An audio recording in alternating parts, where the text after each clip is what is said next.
Haleluya. Shalom Aleihim. Berjumpa lagi dengan saya pada perenungan hari ini tanggal 11 November 2022. Sudahkah kita berdoa mengucap syukur kepada Tuhan kita? Dan sudahkah kita memberi senyuman dan sapaan kepada saudara-saudara kita? Mari kita awali perenungan pagi hari ini dengan tanda kemenangan kita dalam nama Bapa dan Putra dan Roh Kudus. Amin. Tinggalkan semuanya itu. Bacaan liturgi hari ini diambil dari 2 Yohanes 1 ayat 4 sampai dengan 9 dan Injil Lukas 17 ayat 26 sampai dengan 37. Saudaraku yang terkasih di dalam kasih Kristus, di zaman teknologi yang canggih ini, saudara, banyak dari kita orang-orang Kristen yang mengalami krisis iman. Apalagi pada masa-masa pandemi yang lalu, saudara. Berlanjut masa kini yang serba sulit. Mereka bingung, kehilangan arah dan tujuan hidup. Bahkan terpengaruh oleh orang-orang di luar sana. Oleh karena itu, saudara, Paulus menasihati kita semua untuk tetap dalam ajaran Kristus. Kita harus hidup saling mengasihi. Paulus mengatakan, dan inilah kasih itu, yaitu bahwa kita harus hidup menurut perintahnya. Dan inilah perintah itu, yaitu bahwa kamu harus hidup di dalam kasih sebagaimana telah kamu dengar dari mulanya. 2 Yohanes 1 ayat 6. Nah, kenapa Paulus menyampaikan hal ini, saudaraku? Sebab banyak penyesatan telah muncul dan pergi ke seluruh dunia, saudara, yang tidak mengaku bahwa Yesus Kristus telah datang sebagai manusia. Itu adalah si penyesat dan antikristus. 2 Yohanes 1 ayat 7. Di dalam Injil hari ini, Yesus mengingatkan kita akan zaman Nuh dan zaman Lot, saudara. Pada zaman Nuh, kejahatan manusia merajalela. Pesta pora, segala kecenderungan hati manusia pada zaman itu membuat kejahatan semata-mata. Mereka tidak mau bertobat, tidak mau mendengarkan teguran Tuhan lewat Nabi Nuh. Lalu Allah memutuskan untuk mengakhiri hidup segala makhluk kecuali Nabi Nuh, keluarganya serta binatang-binatang yang diselamatkan lewat bahtera Nuh. Ini dapat kita baca di dalam Kejadian 6 ayat 1 sampai dengan 22. Dilanjutkan dengan bab 7 ayat 1 sampai dengan 24. Nah, pada zaman Lot, saudara, kejahatan manusia merajalela dan Allah telah memperingati penduduk kota Sodom dan Gomora lewat Lot dan Abraham. Namun mereka tidak mau bertobat dan tidak mau kembali kepada Tuhan, saudara. Tuhan mengutus malaikatnya untuk membinasakan Sodom dan Gomora.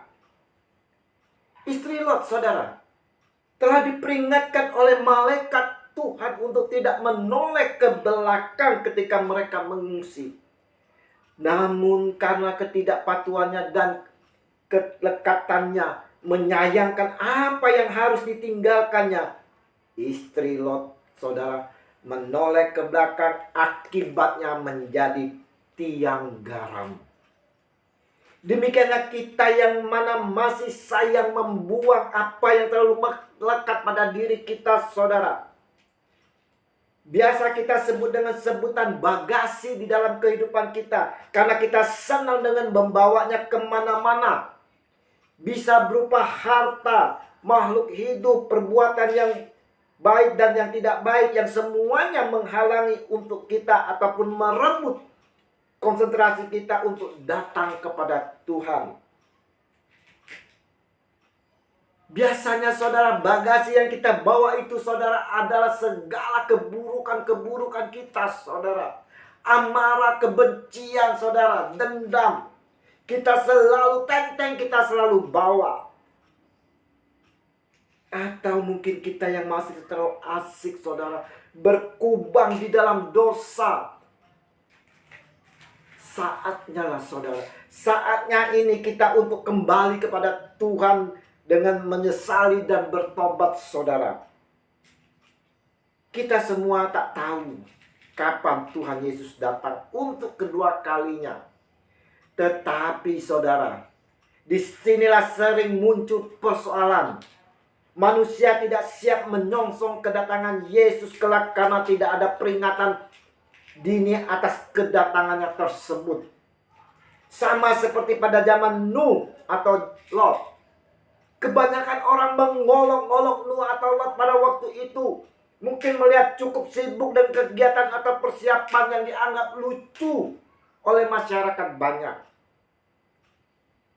Nuh yang sibuk dengan perbuatan bahteranya, dan Lot yang sibuk mengajak keluarganya pergi keluar dari Sodom, dapat saja dianggap sebagai orang yang paranoid atau malah dianggap sebagai orang gila. Dalam masyarakat kita pun sekarang ini, saudara, orang-orang yang berusaha taat kepada protokoler kesehatan karena pandemi COVID-19 sering dianggap paranoid, saudara. Parno, mengada-ada, lucu atau menggelikan.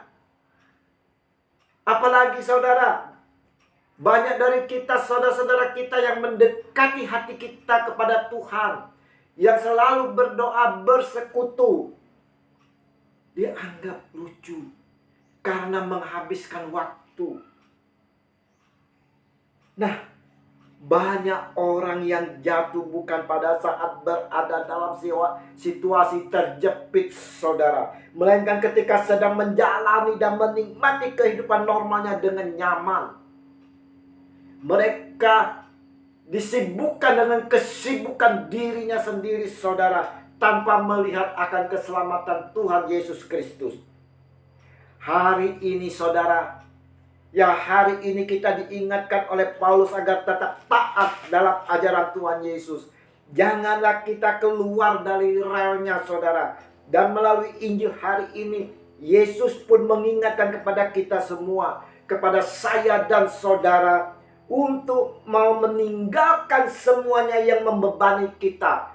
Mau melepaskan bagasi yang kita selalu bawa. Melepaskan dosa-dosa kita, keburukan-keburukan kita, saudara.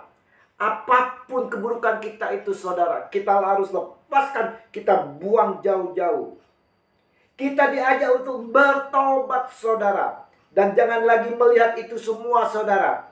Kita kuburkan semuanya itu dan kita kenakan manusia baru kita di dalam Yesus. Semoga perenungan hari ini dapat membawa pertobatan diri kita dengan tidak lagi melihat semua yang kita tinggalkan. Berkat bimbingan dan pimpinan Roh Kudus, kita dimampukan berjalan terus di relnya. Tuhan Yesus memberkati. Amin. Dalam nama Bapa dan Putra dan Roh Kudus. Amin. Shalom Aleichem.